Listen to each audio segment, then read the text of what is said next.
Actually schedule in self-care. They find that self-care is something that they would maybe find it with friends when they go for a meal. But to actually schedule in self-care means to actually put everything away and say that this time I want to look after myself. I want to see how I'm doing.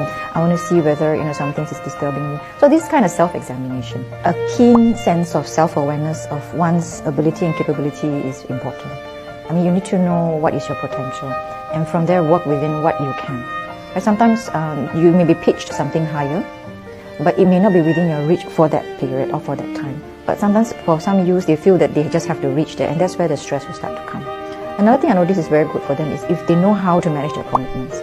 Like they need to know when it's school time, CCA, and they need to also spend time with themselves. And they need to find time to do things they enjoy.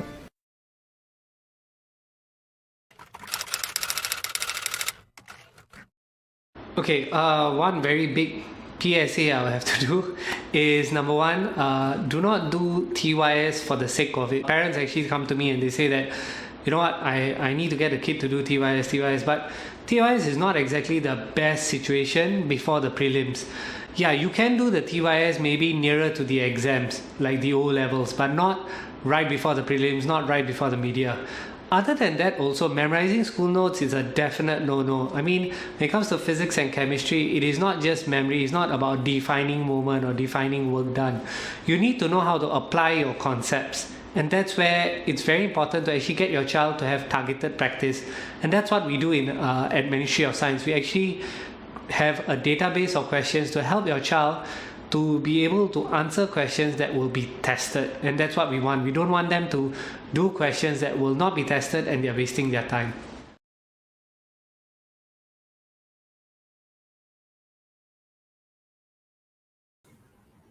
Right, welcome everybody for those who are here. So today what we're actually going to be talking about is how do you talk to your child and how do you actually manage a relationship. So I've been recently in contact with this counselor who has worked with many people and many children on how to actually better themselves and also how to build on the parent and child relationship. And her name is Rafia, and let me just introduce a little bit more about her. So she did a Master of Social Science in Counselling from University of South Australia, Bachelor of Social Sciences with honours in NUS, graduate diploma in Clinical Supervision, and she's a parent of 2 teenagers. So she's not just a person who has all the academics but no experience. So she actually has a lot of experience with her own 2 teenagers, and she's continually evolving her material. So let me just bring her on. Welcome, Rafia. Hi, Rafia. How are you? Okay, I think you're muted by Sorry. accident. I'm good. How are you, Rajiv? I'm good. I'm good. So, I think we had a lot of conversations, and we realized that there are so many parents out there who have no idea how to help their child, or let's say they feel that when the child goes to 15 and 16, there is an issue. Maybe you can just share a little with us on what might be the problem or what are one of the big issues that happens. Okay, I could do that. First of all, maybe I would like to also introduce why I think this topic is important, because I think it's at this juncture that we find that many parents will tend to find a tussle between trying to manage their child as well as trying to manage their own expectations. So I think besides just about communications, we also want to talk about expectations. Maybe Rajiv, we can show them the slides. Sure, no problems. Let me just go into the first one. So I think like what I mentioned today, so we'll be talking about like what Rafia mentioned. She said that we will talk about communicating with our child because I think that's a very big issue. I mean, I have a 4-year-old girl, so I'm learning how to actually build that relationship. But I've heard from so many parents that, lah, 15, 16-year-old, very difficult to talk to. You cannot talk to them one. So I think because of many parents telling me about this and mentioning about this, I thought, okay, you know what? Let's try to come up with some pointers for parents so that they can use. And Rafia is an expert in this, and also maintaining a healthy relationship with your teen. So let me go to the next slide. So communicating with your child. So yeah, Rafia, I can go ahead. Okay, so first of all, when we talk about communicating with our child, I would like to call our teens, our pre-adults, as sometimes I use the term. There are three things that I would like all of us to be conscious of. I believe in a very conscious approach to whatever. If it's eating, if it's sleeping, we want to have a conscious, mindful way of approaching it. And I feel that communication is no less. So that's why you will notice that in all my three notations here, I put the word conscious at the back because I would like us to enter this arena in a conscious way. So the short form for this is GEP. Whenever parents hear about GP, they know immediately it's exams, it's getting the child ready for the next phase in their life. But I want to use that same short form to also bring out something else. It is about being generation conscious, emotion conscious, and parenting conscious. So just remember these three letters, GEP. Okay, maybe we'll take the next slide, Rajiv. All right. I just wanted to add on. I love the way you have come up with these acronyms. Like Singapore, we're full of acronyms, ECP, PIE. And I think this will be really helpful for parents. Like they can always think that, okay, am I doing GEP? Am I being conscious in terms of what generation they're in? Am I conscious of their emotions? And is my parenting style the right parenting style for my child? So let me just go into the first one that you mentioned. So generation conscious. Could you just tell us more about this? Okay, on this highway of communicating with your child, the first is G. Okay, G is being generation conscious. I would like to think that I'm from the Gen X, but sometimes I think I don't mind being in the millennials. But to be honest, I'm in the Gen X category.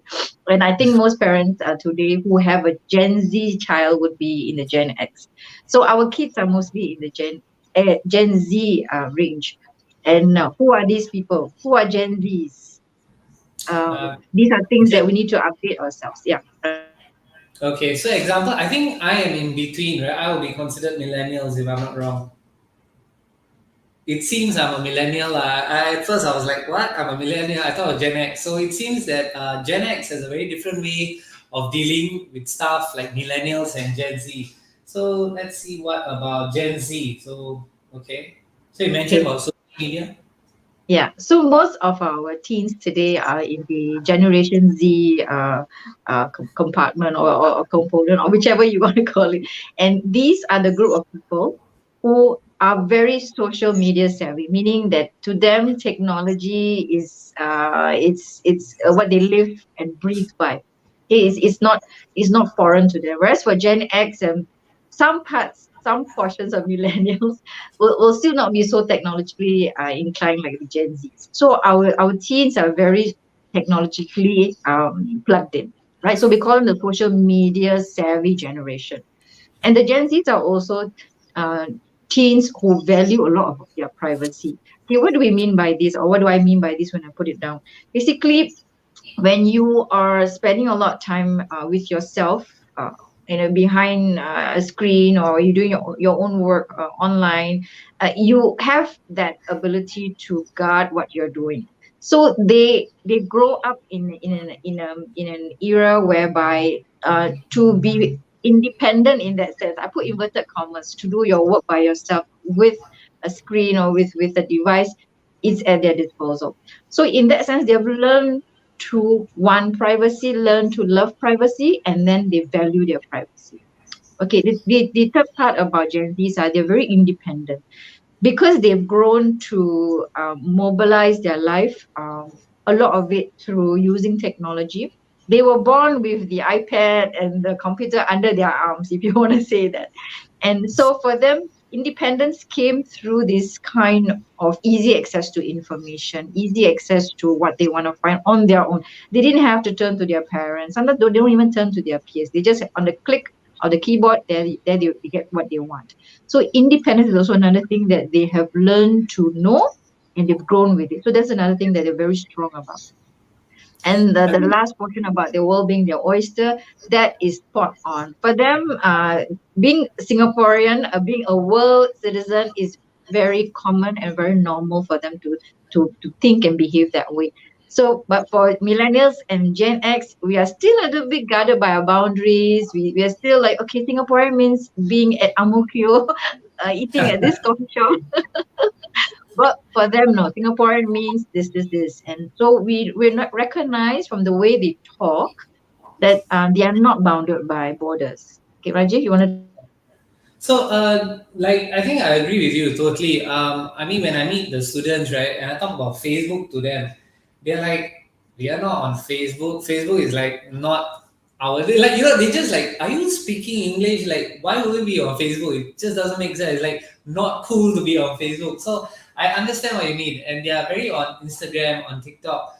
And I think as parents also, you also want to be in a way in the trend. You want to know what their speak is, because like example, if they tell you like Rafia, that's lit, and then you'll be like, what is lit, what light are you talking about? And then you realize what lit means. So I think that helps. I find that a lot of 15 and 16 year olds, when I talk to them and I speak in their lingo, it actually helps to build that connection. And exactly what you have mentioned about how they are social media savvy, they really value their privacy and they're really independent.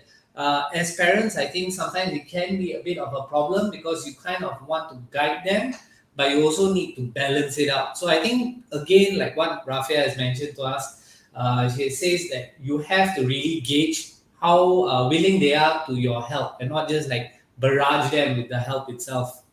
Okay, so let's go into the next part. So this is on emotions conscious. Okay, so the next letter on the highway is E, right? To be conscious of the kind of emotions our teens go through. Okay, at the top of the agenda about emotions is that I would like to in fact go from the bottom bullet, which is that this is the one group who has research has shown has one of the higher possibility of going into depression. Now, the previous slide was like, oh, they're savvy, they're independent, they value the privacy, and now depression sounds like they're going on the opposite direction, right? Mm. But that's the thing, you see, when our teens are very much plugged onto your screen, they're very much doing their own thing, and we cannot monitor because unless you put a parental control there on the device, you don't know where they're going. So one, they are exposed to a lot of material that they may not be ready for. Second, they're also exposed to trauma that's on cyber, which could be cyberbullying, self-harm information. It could be even people trolling. So these are things that they are not ready for, but they are exposed to because it's easy access. So for this group of teens, or for teens in this generation, they will find it hard to manage some of this information. And hence, when they try to manage it on their own, because they value privacy and independence, some of their coping mechanisms will go, in the wrong direction. And then some of the things that you'll find them doing is that they tend to isolate themselves more. They tend to not tell you about certain things. You start to see weird behaviors coming up Okay, because they're so trying to manage the information. Yeah. all right, then Rafael, like just to understand better, example, like you say, weird behaviors. Like some parents, the thing is that we are so busy in our daily lives that we already, when we come back from work, all we just want to do is maybe sit down and watch TV. But how do we know, or what are considered as weird behaviors and teenagers being teenagers?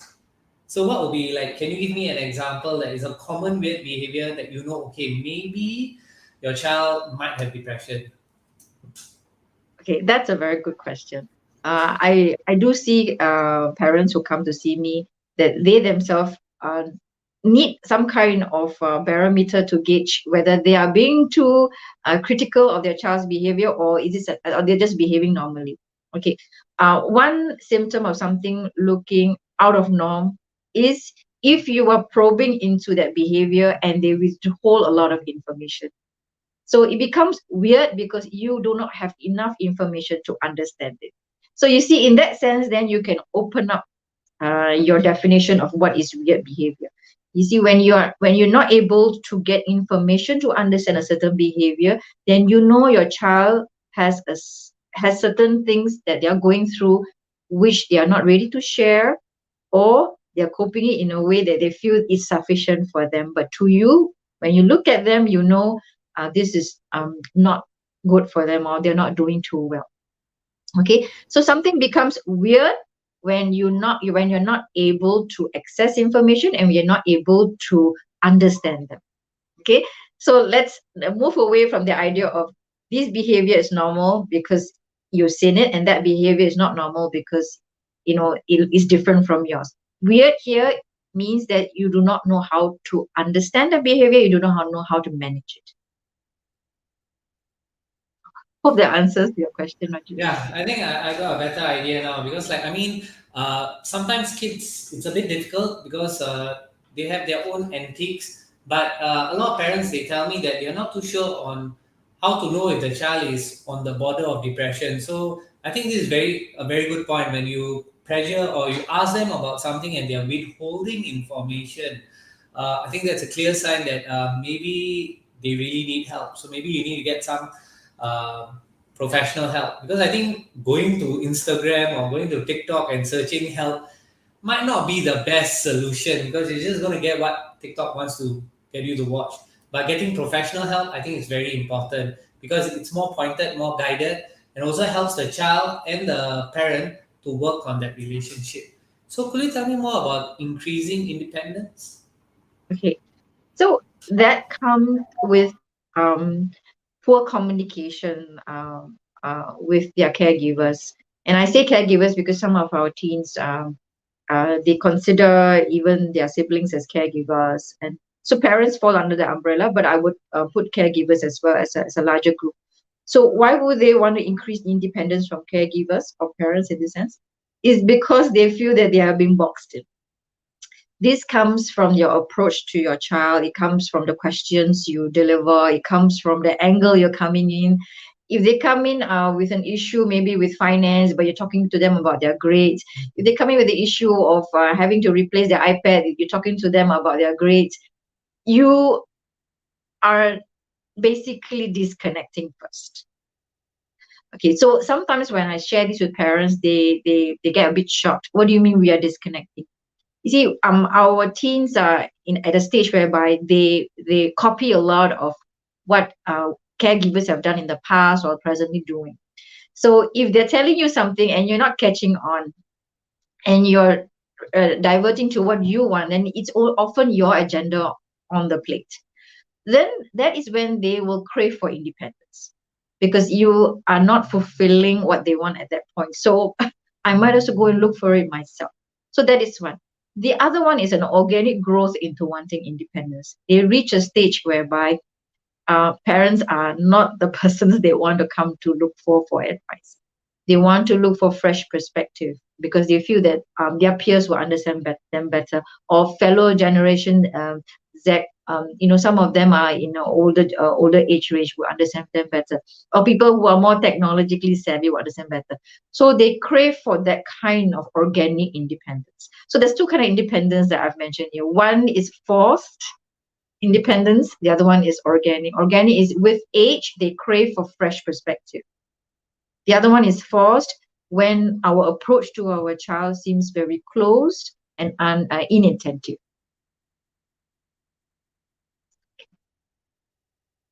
Did you want to ask me anything on this part, or shall I just move on?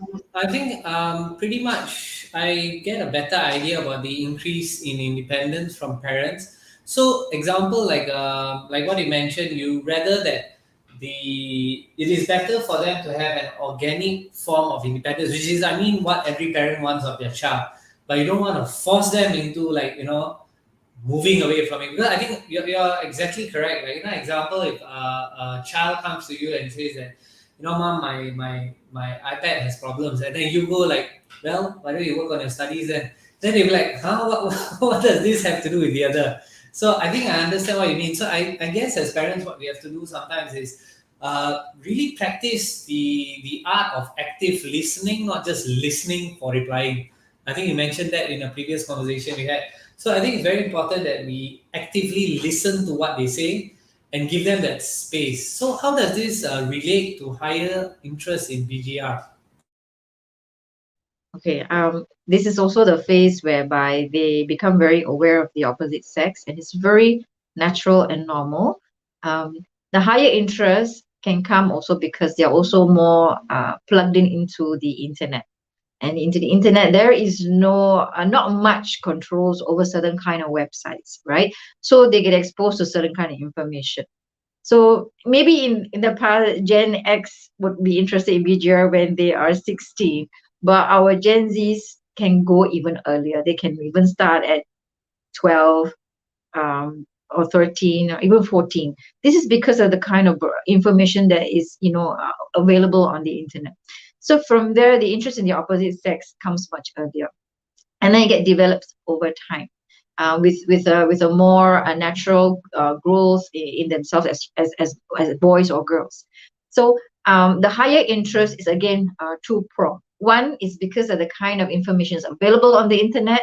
Second is like what I would say, more organic growth. So meaning that you are at the stage whereby your hormones change, and your neighbor doesn't look like just your childhood friend anymore. She looks very pretty, or the person you used to cycle downstairs with no longer looks like someone you want to compete with, but you start to look at him differently. So these are the more natural ones. The more not so unnatural ones is where the information that they get kind of stimulates and more than early interest. We would say that at 11 or 12 to get interested in the opposite sex, it's a bit early, because that's the time where they're also struggling with other things. They're also from adolescence going into teenagehood. So when at that time they're interested in VGR, we know it is the kind of information that they're getting on the internet is making them have an early interest. So it's an accumulative fact that with an early interest in VGR, and then with change in body hormones, structures, then you have a higher interest later. So what we want to look out for at this point is the higher interest in VGR healthy, or is it unhealthy? But I have many cases whereby by the time they turn 16, 15, it's an unhealthy interest in VGR. And this also, in this area also, we can talk about maybe also in terms of same-sex interests, or other interests, like like now we have a lot of these acronyms. I lose count of it. Sometimes I don't even remember, and then I have to ask them, which one are you? Are you a they, him, her? And yeah, Don't get the me list started on that.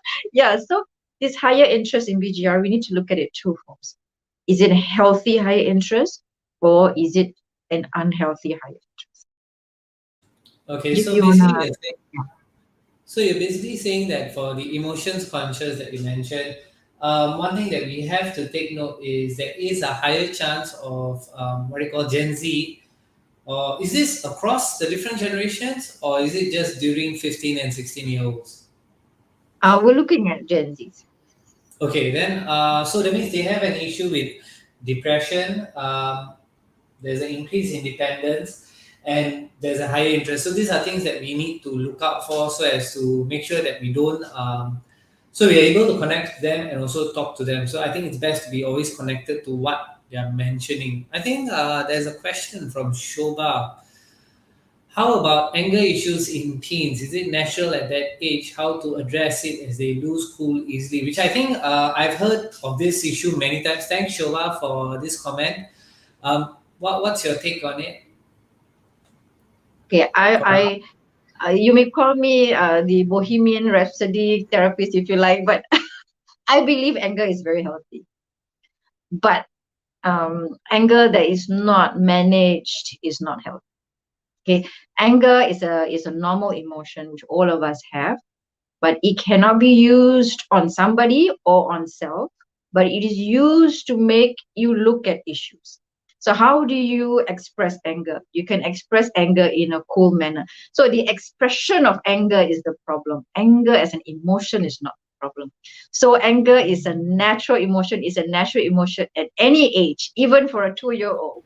So when a 2-year-old is having a meltdown, that's normal. But the expression of how anger is being expressed is where we need to curtail, we need to cope with, or manage, or help them to cope. Okay, then I think like what Shoba mentioned, maybe for Shoba in the comments, you can just see if you're able to get the answer, or if you want more clarification, you can just put it in the comments. The rest of you, feel free to put comments so that we can help you here. So I think what Shoba mentioned is how about anger issues. So anger issues are okay. I mean, because as Asians, right, we are so used to as for our Gen X and millennials, we were so used to behaving properly, and anger issues were never, because we don't even dare to squeak in front of our parents. But now the generation is different. They'll start shouting and what they call throwing things around. So example for like parents like Shobha, right? How do they manage the anger? I think that's what she's more wondering about. Am I right, Shobha? Maybe you can just put it in the comments. Yeah. Okay. So first, when we can come and align ourselves to accept that anger is a normal, healthy emotion, then that will change our perspective in how we view our child's anger. So it's his expression of anger that we have trouble with, not with the fact that he's angry at something. So when we sit down and talk to our child, okay, I can see you're angry at something. Can you express it in a manner where we can work on what you want or what you don't have or what's bothering you? Rather than you express it in a way whereby no one can come near to you, and we are all losing us some connectedness and relationship and even being able to come and talk to you, right? Yes. So now first we want to first accept anger as a natural emotion is the expression of anger that we want to manage. So now check out what is he looking at, why is he expressing his anger in that way, what is informing his expression. Okay, and then from Okay. there you can manage your child much better and definitely also manage yourself much better. Okay, okay. Now, I think for Shobha, I hope that answers your question. So basically, it's normal, it's natural for all of us to feel anger. Even I feel anger, but it doesn't mean that I go around breaking things. So that's going to be very expensive. So the thing is that for your child, maybe you can sit down and try to understand what is the reason behind the anger, because anger is just like, from what I understand from Rafia, it is just considered as, it's more a symptom of the problem. So you need to find out what the problem is, and that's where you have to sit down and actively listen. Now I think okay, Shobha mentions thanks. I hope that was useful. Now I think Mary has brought up a very important point. Now there are cases where anger leads to violence. So some kids I've heard, like in our generation, we won't dare to do that because we'll end up in a coffin. But this generation is a different story altogether. So, should parents get counselors for such help? By Mary. Thanks for the message. What do you think, Rafia? Okay, if it's violence towards self, definitely, because this is the group where we know they value their privacy and their independence. So you don't know how much of self harm they're doing. Today, I would tell you very honestly, self harm has become so fashionable among this generation that sometimes if they come and tell me I cut myself, it takes me a lot to sit down there and say, hey, this is normal for your generation to do. So why should I be, But I have to catch myself because it has become so fashionable. So one is for a parent to know that all kind of acts that's done to harm themselves is violent, even if it looks mild. So thank you, Mary, for asking me this question. Okay, so if it's an anger that turns violence towards self, then yes, if you feel as a parent you are not equipped to handle the emotions and the coping mechanism, because you must understand self-harm is a coping mechanism. Anger was the expression, and how was the expression coped with? It was coped with self-harm. The other type of violence is violence outwards, right, towards others, people around, or even objects. So that means that is also a coping mechanism to spew anger outwards. Okay, so that's violence outwards, right? So how do you manage that? If you feel as a parent it is a risk to others in the house, definitely to the objects in the house, and you have tried to get him or her to express anger differently and it has not worked, yes, please bring your child to see someone, because it could be that this child has found that they need to speak to someone who is independent of the problem. Okay, so the expression of our anger is there and how he coped is there.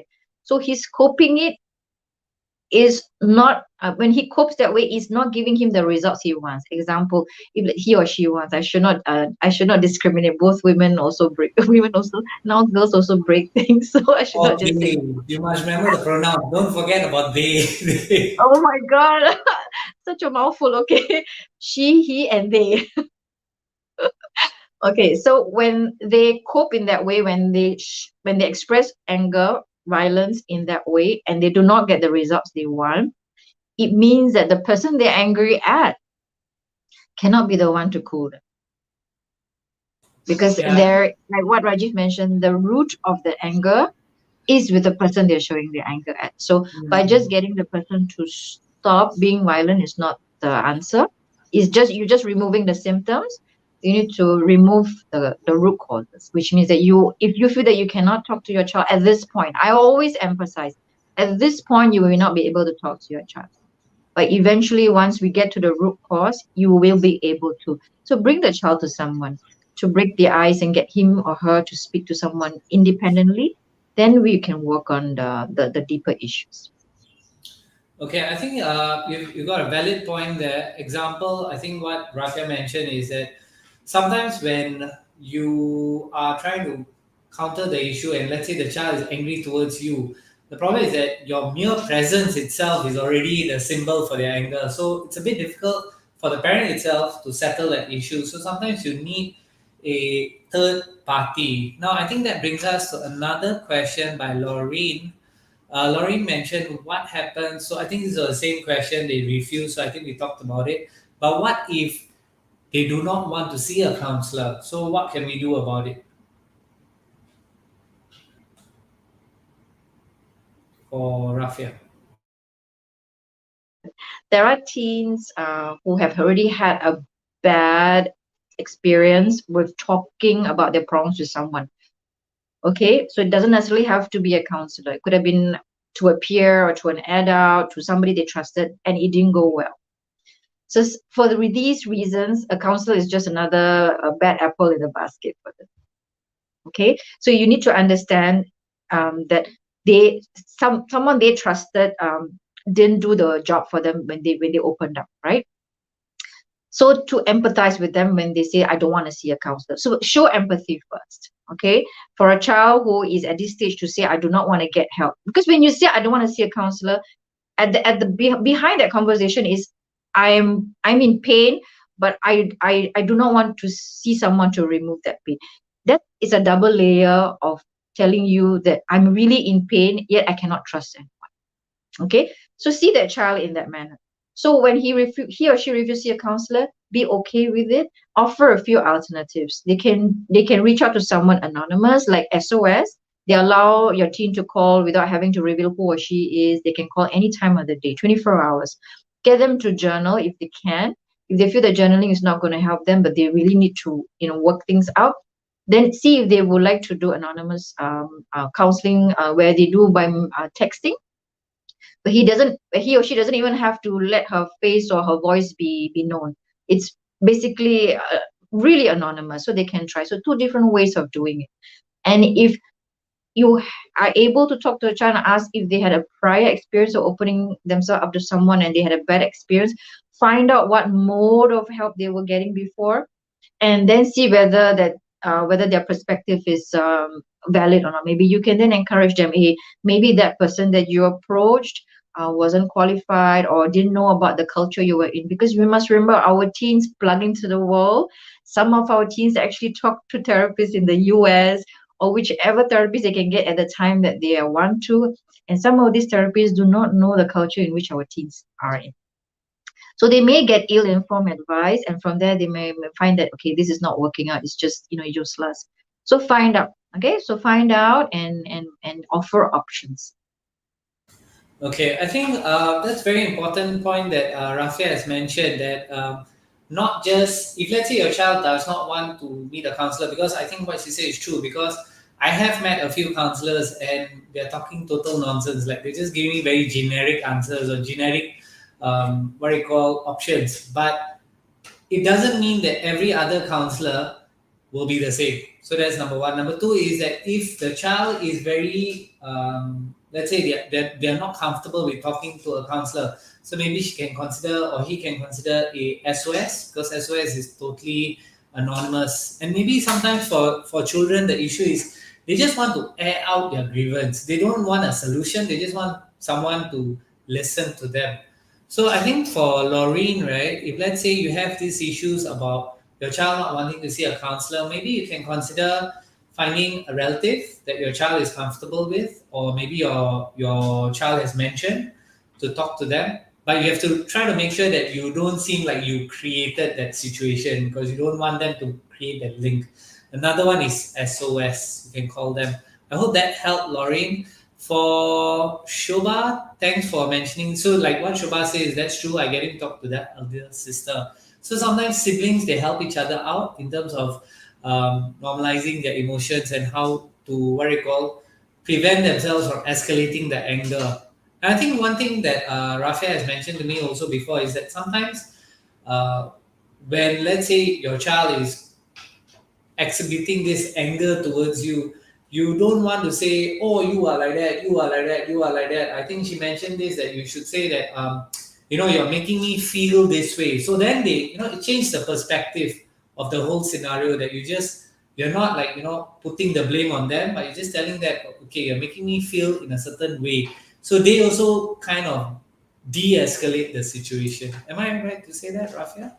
Yeah, yeah. So it's just like how in the past we always talk about how when person makes a mistake, point out about the mistake, not about the person. You don't say, Rafia, you're always doing this, or you just say, Rafia, I noticed that this pattern of your behavior. So you would single out the behavior rather than singling out the personality, because you can't change a person's skin color. You cannot say, oh, because you're brown, you, you're always going to end up doing this, then you the only way out is to die. If you ask me, Yeah. because you can't change your skin color.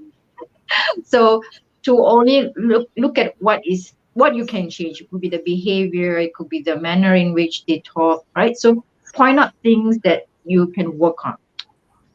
Okay, okay. And for those who are here, I mean, if this is useful for you, just give us a heart sign or like sign, so we know that, okay, we're going in the right direction. Yeah. Now, for the next part, the parenting style conscious. So, what about self observation and style needs to adapt? Could you tell me more? Okay, the third letter on the highway is P. Okay, just like we put the torch or the light on our child, we also need to do the same for ourselves. We need to look at ourselves and ask ourselves, what have we been doing as a parent? Do we apply the same parenting style for every kid? You may have 5 kids and you probably need 5 different manuals for that. I can attest to that, because what worked for the first child didn't work for the third one. So I'm necessarily having to always look at myself and ask myself, what do I need to do differently? What am I doing wrong? So the self observation is very important. I think if you want to raise a conscious individual, you need to also be a conscious adult. Because from your example, then they see that, hey, you know what? As a parent, she has admitted to her issues and she's improving herself, right? So that kind of exemplifying that kind of behavior it's a good way to start being parent conscious of your parenting style. The other bit is that because you're dealing with teens, uh, you need to know that you can, by right, this is no longer the stage whereby you do everything for them. Rather, like in a sports, where you teach them some skills and then you're just going to sit by the sidelines and then watch them, how are they doing with the skills that you've taught them. So this is really the age whereby you want to see how they're implementing the skills you've taught them. So if they are not implementing well with life, then you also have to ask yourself, did you give them the skills? This was a very, very painful question that I asked myself, because sometimes I saw my kid, hey, I thought I taught him how to manage this. And when I see him that he's not managing it, then I have to go back to myself. Did I teach him the skills to be able to manage this issue now that he's facing it on his own, or when he doesn't want to talk to me? So that kind of putting the light on you is important. So from being a parent who was hand holding, now you have to learn how to be the coach to your child. So, and most of our kids are those CCA. You see how their coaches handle them. They just by the side and say, "Hey, left foot. Hey, right foot. Hey, stop that. Remember I taught you that." Okay, so it's basically a lot of reminders, and then encouraging them to say that you know what to do. Just do the best you can. A little bit more of that kind of stuff. Or if I you want think to, I think you brought up really good points. The problem is that our parent generation, right? We've been always so taught that parents are perfect; they cannot be wrong. And then, when, like, example for me, I think once my dad actually admitted to one of his faults, and he said, "Yeah, actually, I shouldn't have done that. That was not right for me to do that." And that was like a life changing moment, because I never thought my dad would ever say that. So I think when kids see that, okay, you know what, I admit that I made a mistake, then they realize that, okay, they are more willing to also listen to you, because they know that you are willing to be vulnerable around them. So they don't think that, oh, like, oh, I just have to listen to my parent because my parent. But you're trying to role model that, hey, you know what, it's okay to make mistakes in life. Make the mistake, learn from it, move forward. I think that's very important. That what Rafael has mentioned, and also the coaching style. An example for my daughter now that she's only 4 years old. It's yes, it's very much like doing a lot of things for her, but slowly as time passes, eventually, like I've seen like 15 and 16-year-olds that I deal with, a lot of them they just want us to guide them a bit, but not hold their hands because eventually we can't hold their hands forever. Because as a parent, if let's say you have to hold their hands when they're 30, you've basically not done your job. So I think it's important to actually get them to be independent. And that's something sometimes as a parent, you have to accept that it is okay for them to do it on their own. So I think that's it's a real eye opener. Yeah, and I want to mention that, a lot of times when we see our child falling flat on their face because they cannot do something, really you have to ask yourself, hey, how come I didn't prepare him for that? That should be the first question. Usually when you come from that point, you have a lot of empathy, first for yourself, then for Yeah, your child, and you will see your relationship really grow very beautifully from there. Because you true. start to take ownership for some of the things he or she is not able to do. And so your anger will come down and his anger will also come down. You both sometimes embark on a journey to, rectify the situation together. No, I totally agree with you. I think sometimes it's okay for your child to fall because they also need to learn how to get up on their own. You cannot spend the rest of your life saying, oh, no, you cannot fall, you cannot do this, you cannot do that. Then eventually, what happens? The child becomes very sheltered and the child becomes maladjusted. You don't want that. So I think it's important to know when to pull back also. That's a skill that I think very few of us are familiar with. So it's something that we have to train ourselves in. Hence the what you mentioned about coaching. So okay, I think we've talked about the what do you call the different types of consciousness. So you say that there is a GEP, your favorite highway for today. So generation conscious, emotions conscious, and parenting style. So for those who have just joined us, just take note that do note that our children are of a different generation, Generation Z. And what happens is they value their privacy a lot, and there are a lot of the information they get is from the internet. So there's a lot of, in a way, you have to guide them what is right, what is wrong. Also, they are social media savvy, so you don't want them to be. You want to know what their lingo is, so that helps you with also connecting with them. And lastly, and also for emotions conscious, you must remember that they have I think studies like what Rafael has mentioned, they have that issue with depression. So this is something that you just want to keep your eye out on, because I think I have noticed that the current generation are a bit more depression oriented, which you don't want the child to go through. So at least if you know what to look out for, that helps. And lastly, the parenting style. I think it's very important to know that is your parenting style the right way for your kid, because what your parent did for you might not be the right method for your child. So that's important to note. I think Shobha mentioned coaching is misinterpreted as nagging. I think I'm advising, but he thinks otherwise. So what language or tone must be used? Oh, the quintessential question. I don't like your tone. So Rafia, tell me, what tone should we use? Okay, I think the first question you will want to ask your child is, what kind of tone were you expecting? Okay, so when we talk to our children, is again using the. I like to use this because they use this in composition. The 5W1H. When what we can use that when we talk to our children. So you can actually prepare that before you go in and see him. Can say, okay, when what why how, and then it opens up to a lot of information, right? So be curious about why he says your turn, I don't like your tone. Okay, be curious about it. What is it about the tone? What does the tone remind you of? And then it could lead you to other issues that he might be trying to tell you, but he's trying to tell you in a very in a simple way. I don't like your tone, but actually behind that statement is many other things. So that's one. Secondly, coaching is seen as nagging. I think maybe our idea of coaching may not fit into the kind of grilling that he wants. So a coach often coaches his what do you call it, coachee, the person who comes for lessons based on where their expertise is. right? I think I wouldn't, yeah, I, so. I You wouldn't, mentioned I wouldn't about. coach you on level five badminton if you come in as a beginner in badminton. So your Mm-mm. coaching needs to match what you are trying to teach or what your child needs at that point. So Okay, example. nagging.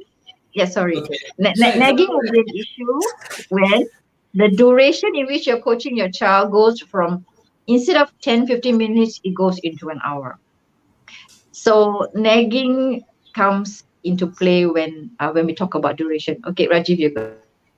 Oh no, no worries. So I think what Shobha is mentioning is the fact that what language or tone must be used, because like she doesn't want to come off as nagging. So like you mentioned, so do we? Okay, example, like let's just role play here. So let's just say you are Shobha and I'm Shobha's kid. I don't know what Shobha's kid is, so I'll just call him Shobha's kid. So like yeah. So okay, let's say I'm not happy. I didn't get to play my PlayStation, and mom, why are you always after me? I'm tired of always going through doing homework. I want to have some me time. So, how do you think you would react in this? Like, let's say I'm just like not happy and I'm so sick and tired of doing work. It's just beginning of the year. Just back off. Okay, so I will use the W first in the 5W1H. Okay. When do you think is a good time for me to talk to you about this? Obviously, right now, you look quite perturbed, and I don't think this is a good way for us to engage. Okay. Okay. So basically, you kind of disengage. So if let's say I would tell you that, what do you mean that you're perturbed and disengaged? Like sometimes kids they just throw you curveballs and then you're just like, I didn't think about that. Okay, so then I ask him, what do you actually mean by that? You are tired of me telling you to get off the PlayStation. What did you mean by that? So I'm using the other W. What? What? Oh, so you use the what, why, when, where, and how. Is there a priority for which one to use first? I rarely use why, because why puts the child on the spot to have to give you a reason to why, and it become Okay. makes the child very defensive. So usually, even for adults, I rarely use why. But if I find a person is at the brink of a nervous breakdown or in a crisis situation, my whys go faster. They come earlier because I want to source out where this person is, right? But if I have a lot of time with the person, I'll only use the why when I really have to. So if you see your child really raging and you feel that it's in a crisis situation, then you will bring the whys a bit faster, right? In the same time that you're sitting with him. Otherwise, suspend using why. Okay, okay. So I think that clarifies the doubt here for parent. So example for Shobha, I hope that has answered your question in terms of the language and tone on how we can de-escalate. So the whole idea, I think, for Suraj, good point about the why usage. So for Suraj, you should know about how to handle your son Oli when the age comes about. Or Suraj is one of my cousins, so he just had a kid who's like barely a year. So it's interesting he puts this comment. So I guess he's learning early, so that's good. For Shobha, like I mentioned, in terms of the language and tone, I think what's important is not to try to solve the situation, because I think when we are angry, we're not thinking already at that point. We're just in the reptilian mode. We just want to fight. So maybe what you want to do is like from what Rafia has mentioned to me also is that you want to de-escalate. So maybe ask them about the other W's and H so as to decrease the level of intensity of the argument itself. So I hope that was useful, Shobha. Now, I think we are actually running out of time. So I'm not sure, Rafia, do you want to continue or should we do it for a part two next week? This I really leave it to you. Um, um, I can do both because the second part is actually quite chunky and is quite important. I don't feel like I should rush through that, but the parents can vote if they can Okay. give you a vote. Yeah. Okay. Maybe what I'll do is this, because I think again, attention wise, a lot of the parents who have joined us today. Thank you for joining us. I think it's important to be able to absorb this info. So what I'm going to do is this. This is just very ad hoc. So what we're going to do is we will arrange another session where we will actually talk about the next point on maintaining your healthy relationship with your child. So we didn't think that we will actually go beyond 15 minutes for this Facebook Live. But thanks for all the questions that you all have asked. Now, maybe what I'll do is that I will arrange for the next Facebook Live on another day. Now, before we end, let's just open up this session for people who are interested in asking other questions related to communicating with your child. So if, let's say, whoever is here, the 9 of you, if you have any questions related to that, go ahead, put it in the chat, the comments, so we can answer, so that we actually use this time to make it more fruitful. Now, while this is happening, let me just put the last slide on. For some of you who are interested in terms of getting the free 20-minute Zoom consult. So I've actually managed to talk to Rafia. We have agreed on a free 20-minute Zoom consult, so you can actually talk one-to-one with Rafia about your situation and how to de-escalate the issues that you are having with your child, and also how to move forward. Because I think some of you may have a bit of an idea what to do now, but you just need to form up the ideas, need to make it more concrete. So you can scan the QR code that's written on the screen, that's on the left. Now, as you all know, I am also known as the physics minister and the chem minister. So if you are interested in physics or chem, O-level tuition or Sec 3, you can scan on the right. I wanted to write the mental minister, but I don't think that's a good idea. So I just stuck to the physics minister. I don't want to have problems with IMH. So, okay, let me just also put the comments. Okay, so example, also in the comment section, I put in the WhatsApp Zoom link. So you can click that for, let's say you are interested in meeting Rafia, and also if you're interested in signing up for physics and chem tuition, you can consider that. Now, let's just see if there are any questions so far.